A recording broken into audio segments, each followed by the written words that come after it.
मुख्यमंत्री से बारी बारी हमने ये बात कही कि जो प्रदेश में घोटाले हो रहे हैं, हो गया टाइम क्या? हाँ जी। आप 22 घंटी के कुछ बजाना जानते हो या नहीं? मैं घंटी भी जानता हूँ। मुझे जो जिम्मेवारी मिली है वो 20 मिनट लोग बकवास करके गए।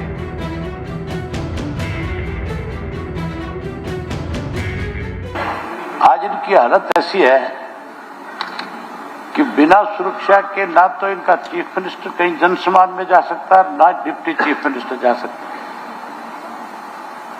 जो लोगों का विश्वास बहुत समय पहले खो चुके, उसके प्रति यह विश्वास प्रस्ताव लाने की जरूरत नहीं थी। सरकार स्वयं ये मानती है कि औसतन हर महीने भ्रष्टाचार के 15 लोक सेवकों की गिरफ्तारियां इस प्रदेश में हो रही है। उसके साथ साथ रिकॉर्ड की बात है कि 4 IAS अधिकारियों के ऊपर भी भ्रष्टाचार के आरोप लगे। आरोप नहीं लगे, FIR दर्ज हुई, वो जेल गए और जेल जाने के बाद जब उनकी जमानत होगी तो फिर से उनको ऐसी पोस्टों पे ला करके लगा दिया गया जहां उनके खिलाफ आरोप सिद्ध करने में भी दिक्कत आ रही। एक कमिश्नर रैंक का अधिकारी था IAS, मिस्टर दैया, वो जब जेल से छूट करके आया, जब जमानत पे आया तो उसको सीधा करनाल का कमिश्नर लगा दिया, जो चीफ मिनिस्टर का अपना जिला है। अगर वहां का कमिश्नर लग जाएगा तो फिर उस अधिकारी के खिलाफ सरकार ने FIR किस लिए करी? मैं सरकार से पूछना चाहता हूं, जब किसान आंदोलन चल रहा था, 13 महीने लगातार चला, तो उसमें 750 लोगों ने शहादत दी थी और आपके प्रधानमंत्री ने यह कह करके उस आंदोलन को समाप्त कराने का प्रयास किया था कि मेरे से भूल हो गई थी, मैंने बिना किसी इसके ऊपर नहीं, ये कहा था कि मैंने इस पे बिना चर्चा की और इस कानून को लागू करने की चेष्टा करी। मैं माफी चाहता हूं, मैं वापिस लेता हूं।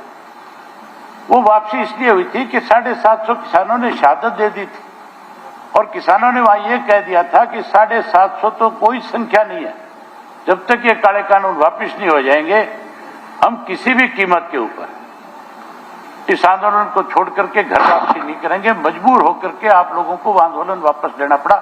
आपकी सरकार की केंद्र की छोटी सी भूल की वजह से 750 किसानों को शहादत देनी पड़ी और अब फिर वही हालात पैदा कर रहे हो। आज बॉर्डर के ऊपर आपने इस किस्म के हालात खड़े कर रखे कि आदमी अगर पंजाब से चंडीगढ़ आता है तो उसे कोई दिक्कत नहीं आने में, कोई रुकावट नहीं है, कहीं कोई रोकने वाला नहीं है।